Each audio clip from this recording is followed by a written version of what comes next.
Bonjour à tous, je suis très heureux d'être parmi vous et je tiens à remercier le pasteur Taïn qui me fait cet honneur de m'avoir invité, et c'est une joie de réaliser que le corps de Christ est grand et de réaliser que j'ai des frères et des sœurs tels que vous, que le Seigneur bénisse le groupe de louanges qui m'a précédé. Vous êtes réellement des dons et des talents de Dieu, que le Seigneur vous remplisse de son esprit, afin que vous puissiez toujours le servir avec joie, avec amour de tout votre cœur. Et donc ce matin, cet après-midi, ce soir, j'ai eu à cœur de vous partager sur un thème que j'ai appelé « Ce que j'ai, je te le donne ». Et je bénis Dieu pour la façon dont il nous a conduits ce matin. Il nous a conduits au travers la louange, à être reconnaissants de ce qu'il a fait pour nous, reconnaissant de son amour. Le frère pouvait énoncer un certain nombre de témoignages, reconnaissant de ce qui lui est donné la santé, qui lui est donné un travail. Et je bénis Dieu de ce qui nous est conduit de cette façon-là. Et ce matin, est-ce que Dieu pourrait nous regarder ce peuple et se dire, et être reconnaissant lui aussi de ce que le sacrifice de son Fils a produit au milieu d'entre nous? Qui aura ce cœur-là de se dire, Dieu est fidèle, il prend soin de moi, il connaît mes fardeaux et il répond favorablement à mes prières. Mais est-ce que le Seigneur trouvera-t-il au milieu de nous un homme qui se soucie de son œuvre, qui se soucie des besoins de son cœur, qui se soucie de voir les âmes sauvées, qui se soucie de ce que l'œuvre de Dieu avance? Car ce sont là les besoins et les choses qui sont dans le cœur de Dieu en faveur de son peuple. Et donc nous allons lire une histoire dans la Bible. Dans Jean 6, nous allons lire des versets 1 au verset 13, puis des versets 26 à 29.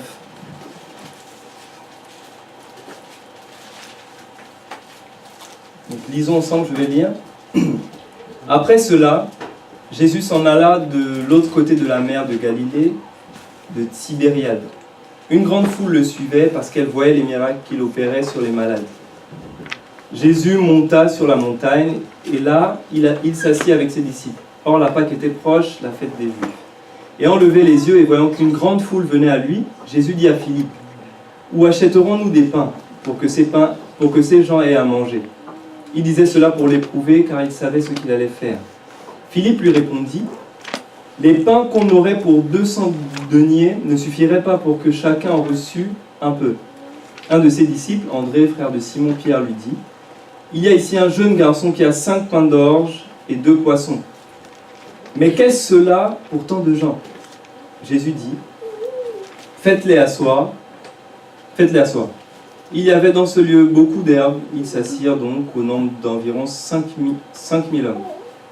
Jésus prit les pains, rendit grâce et les distribua aux disciples, et les disciples à ceux qui étaient assis. Il leur donna de même des poissons, autant qu'ils en voulurent. Lorsqu'ils furent rassasiés, il dit à ses disciples, « Ramassez les morceaux qui restent, afin que rien ne se perde. » Je vais enfin lire des versets 26 à 29.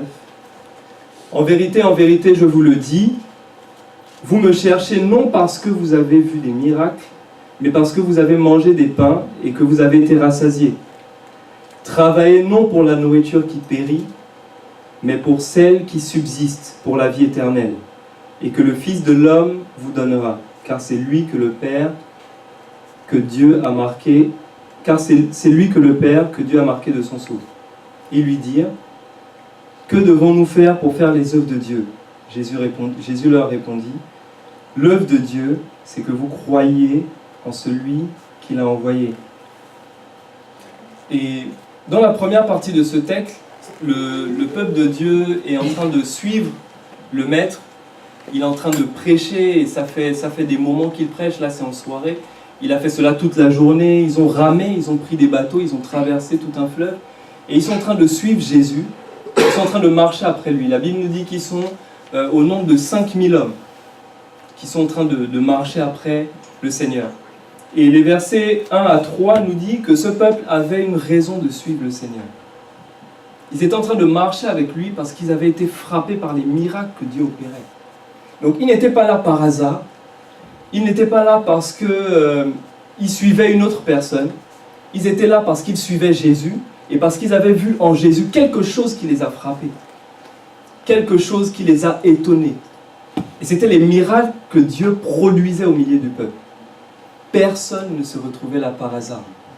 Et de la même façon, aujourd'hui, nous sommes assemblés en ce lieu et il y a quelque chose dans la maison de Dieu qui nous a attirés. Amen. Il y a quelque chose de miraculeux que Dieu a produit dans son Église qui fait que j'aime y aller, je m'y sens bien. J'y trouve de l'amour, c'est un miracle de Dieu. Amen. J'y trouve la paix, c'est un miracle de Dieu. J'y trouve la joie. C'est une raison pour moi d'y aller. Quelque chose de miraculeux de la part de Jésus fait que nous sommes assemblés aujourd'hui dans ce lieu. Nous avons une raison de le suivre. Et ce peuple, comme nous aujourd'hui, était assemblé et il marchait après le Seigneur. Et cette histoire nous enseigne plusieurs choses, notamment qu'il y a plusieurs catégories de personnes parmi ce peuple. Il y a ceux qui le suivaient parce qu'ils avaient vu Jésus opérer des miracles. Plus loin, Jésus va dire à ce même peuple, vous me suivez non pas parce que vous avez vu des miracles, mais parce que vous avez mangé du pain. En d'autres termes, Jésus a opéré un autre miracle, la multiplication des pains. Eux, ils ont mangé, ils ont été rassasiés, et Jésus leur dit, vous me suivez, non pas comme ceux qui sont décrits au début des premiers versets du chapitre 6, qui le suivaient parce que Jésus avait opéré des miracles, mais le Seigneur va leur dire, vous me suivez, parce que vous avez mangé des pains, et vous avez été rassasiés. Ensuite, Jésus va leur dire, mais l'œuvre de Dieu, c'est que vous croyez en celui qui m'a envoyé, en celui qui l'a envoyé. En d'autres termes, vous avez multiples raisons, nous avons multiples raisons de suivre Jésus, nous avons multiples raisons d'être là pour ses bienfaits, nous avons multiples raisons d'exprimer notre reconnaissance à Dieu, mais il dira, l'œuvre de Dieu, c'est que vous croyez en celui qui l'a envoyé. En d'autres termes, c'est que vous ayez part au mystère de Christ. C'est que vous ayez part à la révélation du mystère de Christ. C'est ça l'œuvre de Dieu. Et si nous devons avoir une raison, un point commun qui fait que nous sommes assemblés ici en ce lieu, c'est la révélation que nous avons reçue de Christ. Nous te suivons parce que nous te connaissons. Parce que nous acceptons le témoignage qui a été rendu de toi. C'est ce qui fera que, même si j'ai été invité par un pasteur à venir dans son assemblée, je l'apprécie énormément. Demain, s'il arrive que mon pasteur a un moment de faiblesse, je tiendrai bon parce que je m'accroche à Jésus. Parce que j'ai eu personnellement une révélation du mystère de Jésus-Christ. Et un homme dans la Bible nous en parle, j'aimerais qu'on puisse lire les textes d'Éphésiens, chapitre 3, des versets 1 à 3. C'est Paul qui parle. Il dit, à cause de cela, moi, Paul, le prisonnier de Christ pour vous païens, si du moins vous avez appris, quelle est la dispensation de la grâce de Dieu qui m'a été donnée pour vous. C'est par révélation que j'ai eu connaissance du mystère sur lequel je viens d'écrire un peu de mots. Voici un homme qui a consacré toute sa vie à cela. Il a rencontré Jésus, il a été frappé par la personne de Christ, il en a eu une révélation personnelle, et il en a fait l'objet de toute sa vie. Il s'est rendu prisonnier pour cela. Une révélation personnelle. Et il dira plus loin dans Galates 6, au verset 8, non, Galates 1 au verset 8, excusez-moi. Mais quand nous-mêmes, quand un ange du ciel annoncerait un autre évangile que celui que nous vous avons prêché, qu'il soit anathème, qu'il soit maudit, qu'il soit mis à l'écart. C'est-à-dire qu'il avait une telle réalité de la personne de Christ, il avait une telle révélation du mystère de Christ, qu'il était capable de dire, si même moi ou un ange venu du ciel, vous annoncez autre chose au sujet de Christ dont je vous parle actuellement, qu'il soit maudit. Il était affermi. Sa foi était fondée sur la révélation personnelle qu'il avait du mystère de Christ. Non pas sur la foi de mon frère, non pas sur la vie de prière de ma sœur, mais sur la révélation personnelle qu'il avait du mystère de Christ. Et ça, nous pouvons courir après des séminaires, nous pouvons venir tous les dimanches à l'église. Seul Jésus peut nous le révéler. Alléluia. Et cela nécessite un investissement personnel de la part de chacun d'entre nous.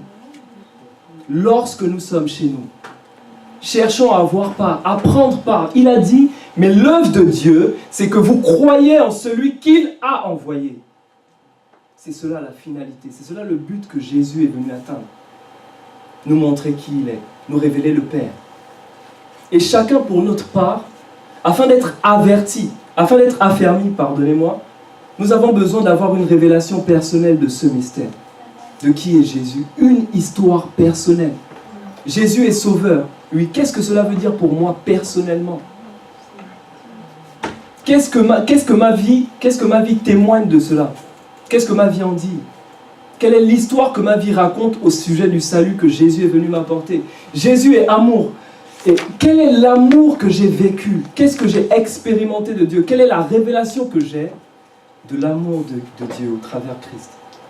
Une révélation personnelle. La Bible nous parle d'un homme dans Matthieu 7 au verset 25 qui a bâti sur du roc. La Bible nous dit que le vent a soufflé, que la tempête s'est levée. C'est Matthieu 7, verset 25. La Bible nous dit que... Je vais lire.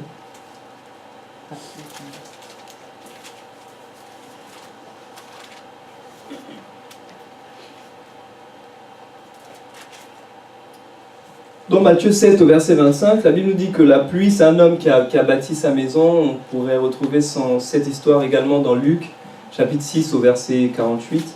C'est un homme qui a bâti sa maison. La Bible nous dit que la pluie est tombée, les torrents sont venus, les vents ont soufflé et se sont jetés contre cette maison. Elle n'est point tombée parce qu'elle était fondée sur le roc. Et j'aimerais en commençant ce message nous exhorter, nous encourager à bâtir sur le roc. Et le roc sur lequel nous bâtissons n'est autre que Jésus-Christ de Nazareth. Il est important que chacun d'entre nous, à titre personnel, nous puissions prendre part à ce mystère qu'est Jésus-Christ de Nazareth. Il y a des choses que nous pouvons partager, il y a des choses que nous partageons, mais je serai béni de la révélation personnelle que tu auras de Jésus.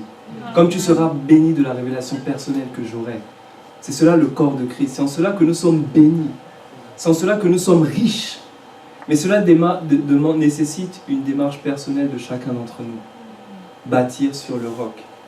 En ce sens que demain, le vent pourra souffler, la tempête pourra se lever, je pourrai voir autour de moi les choses m'ont allé, peut-être que les choses qui m'ont attiré à l'église, finalement je ne les retrouve pas, je ne les retrouve plus, mais je ne perdrai pas la foi. Amen. Parce que je me suis accroché à Jésus.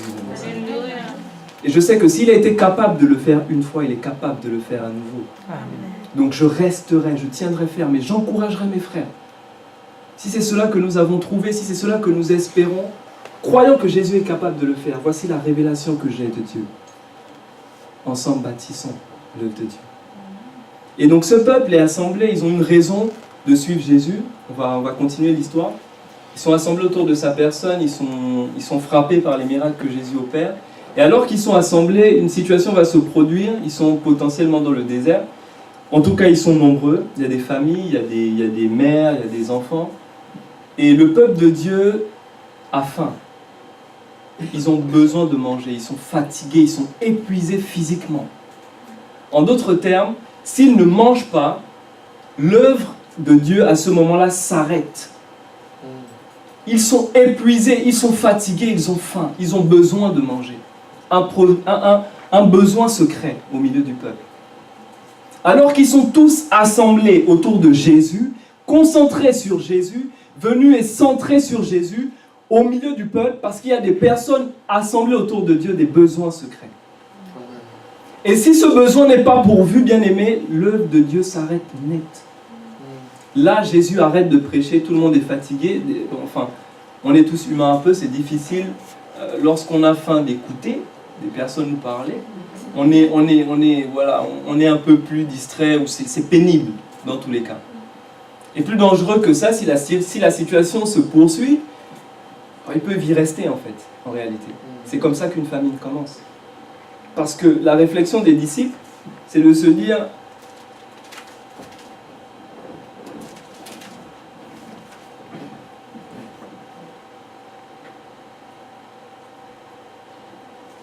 ils se disent où achèterons-nous des pains pour que ces gens aient à manger? Donc une question se pose.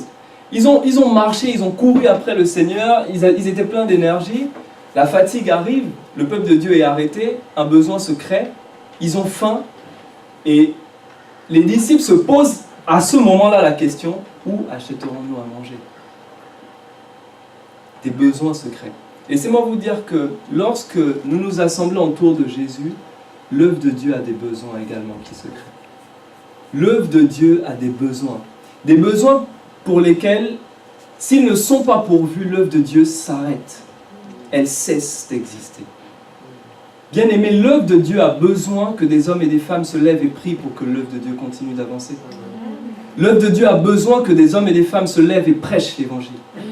L'œuvre de Dieu a besoin que des hommes et des femmes se lèvent et chantent pour l'Éternel. Soient des sacrificateurs.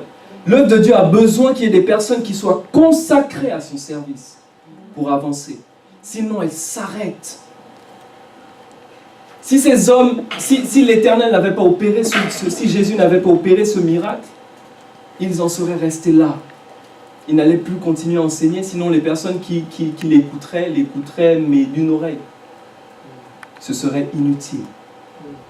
Et il y a une situation pareille qui se passe dans Acte 6, des versets 1 à 4. Il y a une communauté de chrétiens, comme nous sommes assemblés en ce lieu également, qui... Donc c'est Acte 6, des versets, je vais lire des versets 1 à 4.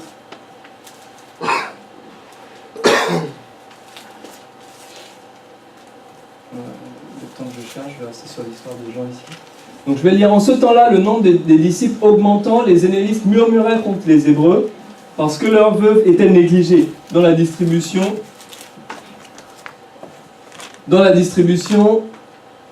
qui se faisait chaque jour. Les 12 convoquèrent la multitude des disciples et dirent: il n'est pas convenable que nous laissions la parole de Dieu pour servir aux tables. C'est pourquoi, frères, choisissez parmi vous 7 hommes de qui l'on rend un bon témoignage, qui soit plein d'Esprit Saint et de sagesse, et que nous chargerons de cet emploi. Et nous continuerons à nous appliquer à la prière et au ministère de la parole. Donc, ils étaient assemblés également, ils se réunissaient chaque jour. Et à ce moment-là également, un besoin se crée, ils ont besoin de s'organiser.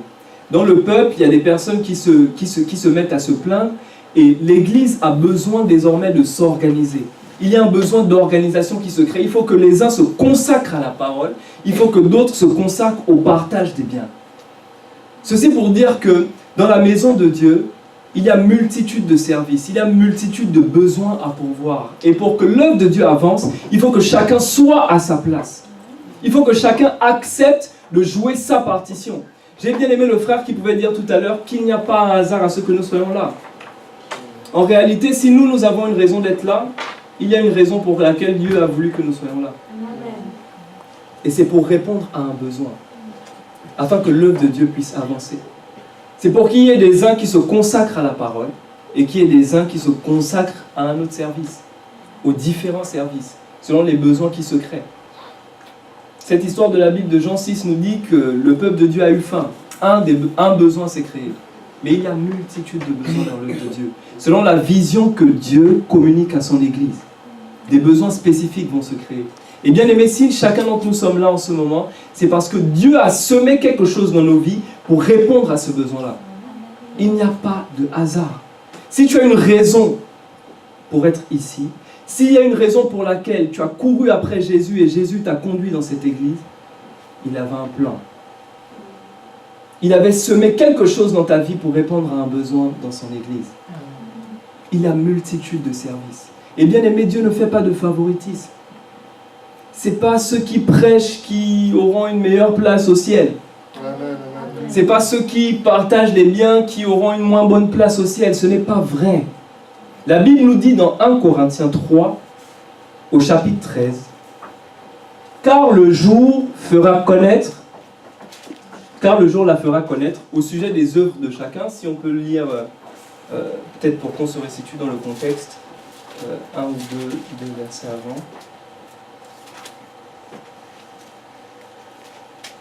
Je vais lire à partir du verset 12. « Or, si quelqu'un bâtit sur ce fondement, Christ, avec de l'or, de l'argent, des pierres précieuses, du bois, du foin, du chaume, l'œuvre de chacun sera manifestée.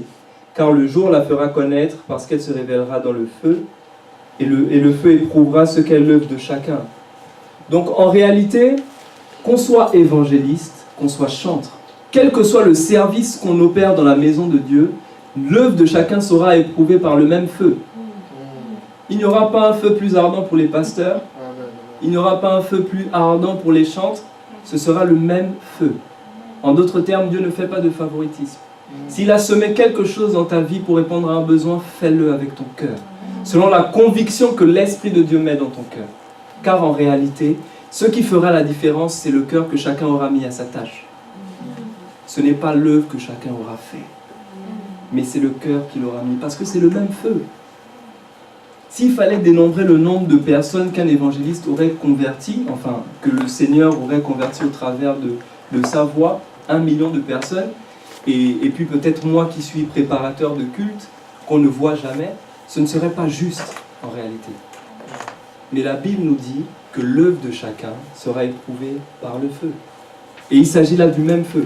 Donc bien aimé, lorsqu'on s'assemble autour de Jésus, des besoins se créent dans sa maison, et il y a multitude de services, il y a multitude de besoins, et Dieu ne fait pas de favoritisme. Au contraire, il regarde au cœur que chacun mettra à sa tâche. Et laissez-moi nous dire que pour quelconque service pour lequel on s'assemble, dans la maison de Dieu, que Jésus-Christ soit le centre. Si je suis préparateur de culte pour répondre à mon exemple, c'est-à-dire, voilà, je viens peut-être un peu plus tôt pour préparer les chaises, pour que le temple de Dieu soit apprêté pour le service. Si on est 2 à le faire, rien n'empêche qu'on vienne 5 à 10 minutes plus tôt pour prier, pour intercéder pour l'Église. Parce que Jésus doit être le centre de tout ce qu'on fait. Refusons de passer 1 an au service de Dieu sans avoir grandi dans ce que nous faisons, sans avoir grandi dans notre relation avec Dieu. Parce que le centre de toute chose, c'est Jésus, Christ de Nazareth. Le fondement, le roc sur lequel nous bâtissons l'œuvre de Dieu. Donc lorsque nous nous assemblons pour quelconque tâche que ce soit, mettons toujours Jésus au centre. Nous allons évangéliser, commençons par prier. Nous venons préparer le culte, nous venons nettoyer la salle. Rien n'empêche qu'on passe un temps dans la louange, que ce soit un moment heureux dont Jésus est le centre. Mettons toujours Jésus au centre de tout ce que nous faisons dans l'œuvre de Dieu. Et donc pour continuer cette histoire, alors que le peuple de Dieu est assemblé, nous avons vu qu'un besoin va se créer. Le peuple de Dieu a faim, il faut trouver de la nourriture. Je vais lire à partir du verset 8. Un de ses disciples, André, frère de Simon-Pierre, lui dit « Il y a ici un jeune garçon, qui a 5 pains d'orge et 2 poissons. Mais qu'est-ce cela pour tant de gens ?» Jésus dit « Faites-les asseoir. Il y avait dans ce lieu beaucoup d'herbes. Ils s'assirent donc au nombre d'environ 5000 hommes. Jésus prit les pains, rendit grâce et les distribua aux disciples, et les disciples à ceux qui étaient assis. Il leur donna de même des poissons, autant qu'ils en voulurent. Lorsqu'ils furent rassasiés, il dit à ses disciples, ramassez les morceaux qui restent, afin que rien ne se perde. Donc le peuple de Dieu est assemblé autour de Dieu, autour de Jésus, parce qu'ils le suivent. Un besoin va se créer, il va manquer du pain. Et là, dans la foule, un jeune homme va donner ce qu'il avait. Et le thème de mon message, je vous ai dit, c'est « Ce que j'ai, je te le donne ». Et un jeune homme au milieu du peuple va répondre à cela. Il avait 5 pains et 5 poissons. Laissez-moi vous dire que lorsque quelque chose devient rare, cela devient un trésor en réalité. La notion de trésor vient du fait qu'il y a une rareté. C'est pour ça que les voitures, par exemple, très anciennes, aujourd'hui se vendent des fortunes alors que opérationnellement elles ne valent plus rien. Mais lorsqu'il y a quelque chose de rare, cela devient un trésor. Et un jeune homme parmi le peuple va dire « Ce que j'ai, mon trésor, je te le donne ». Et Jésus, à partir de cette réponse d'une personne dans le peuple, va opérer un miracle pour pouvoir aux besoins, afin que l'œuvre de Dieu continue d'avancer. Afin que l'œuvre de Dieu continue d'avancer. il avait 5 pains et 2 poissons. 5 pains et 2 poissons. Les disciples vont lui dire, qu'est-ce donc pour nourrir tous ces gens? Et des fois, nous nous disons la même chose. Je sais que l'Église, je sais que l'œuvre de Dieu a besoin de femmes, d'hommes et de femmes qui se lèvent pour prier, d'hommes et de femmes qui se lèvent pour intercéder. Nous regardons à notre vie de prière, 5 minutes par jour, et encore quand on s'en souvient, et nous disons à Dieu, qu'est-ce donc? Qu'est-ce donc? Nous savons que l'Église de Dieu a besoin d'hommes et de femmes qui prêchent l'Évangile. Tu regardes à ta vie de méditation et tu as envie de dire à Dieu, qu'est-ce donc? Qu'est-ce donc pour aller me tenir devant ton peuple? Qu'est-ce donc? Et beaucoup d'entre nous, nous sommes paralysés par le regard que nous avons sur nous-mêmes. Cela paralyse nos actions. Et les disciples étaient là, ils regardaient. Qu'est-ce donc? 5 pains, 2 poissons, 5000 hommes, sans compter les femmes et les enfants. Mais naturellement, qu'est-ce donc? Non, sérieusement, bon.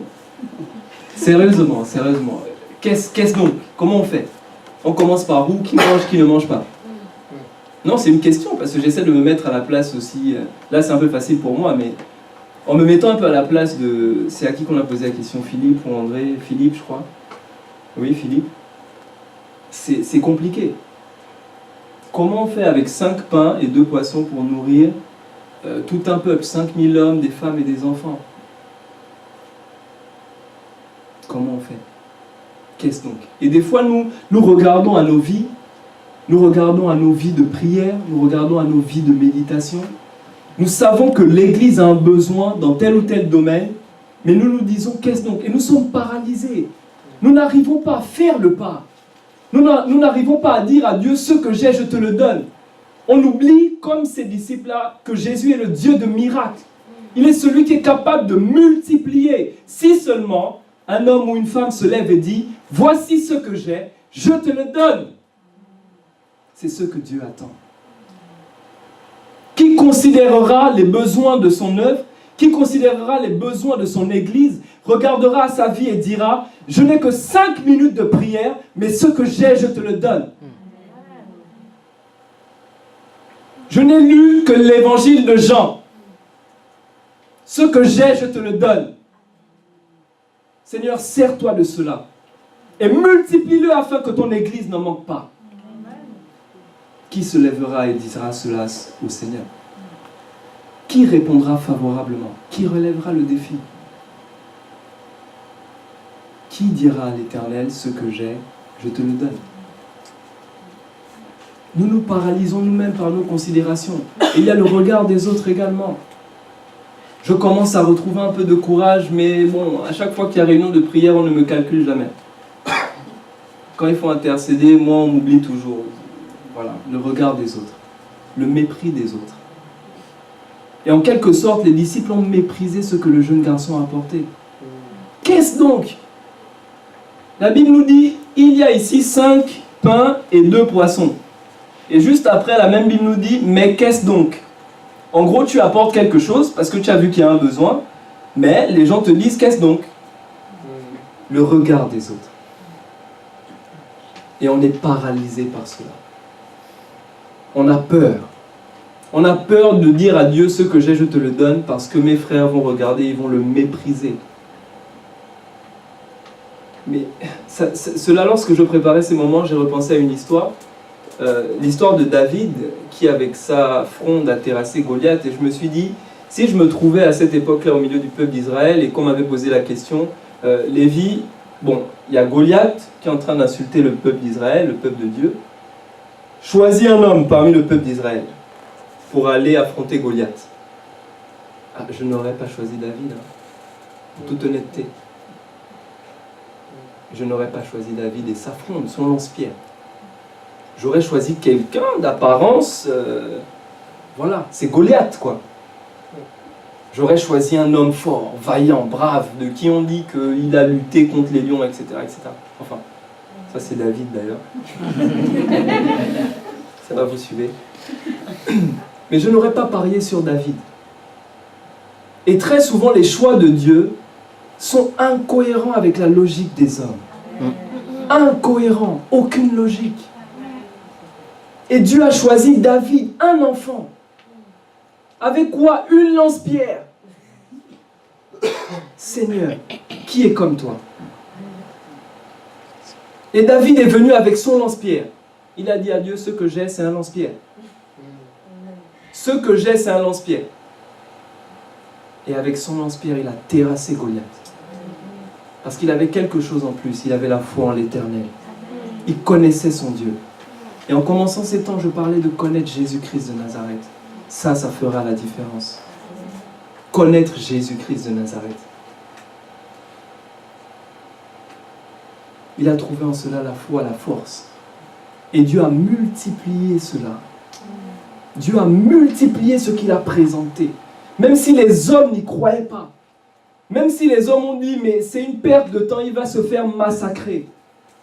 Dieu a vu la disposition de son cœur. Parmi tout le peuple d'Israël, un enfant a dit, ce que j'ai, je te le donne. Parmi tout le peuple, toute cette foule assemblée autour de Jésus, un enfant a dit, voici ce que j'ai, 5 pains et 2 poissons. Je te le donne. Qui ce soir dira à Dieu, voici ce que j'ai. Je sais que dans ton église, il manque ceci. Je sais que dans ton église, il manque de ça. Le pasteur nous en a parlé. On aimerait faire tel projet, on aimerait cela, on aimerait qu'il y ait telle ou telle chose dans l'église. Qui dira à Dieu, par rapport à ce projet, voilà ce que j'ai. J'ai peut-être 5 minutes par jour à consacrer. Lundi. 5 minutes mardi. Qui viendra dire à Dieu, voici ce que j'ai, je décide de me lancer avec mes 5 minutes.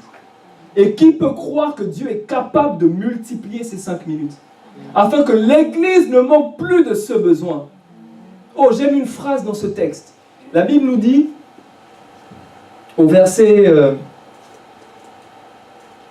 je vais lire à partir du verset 5, « Et on levait les yeux, et voyant qu'une grande foule venait à lui, Jésus dit à Philippe, « Où achèterons-nous des pains pour que ces gens aient à manger ?»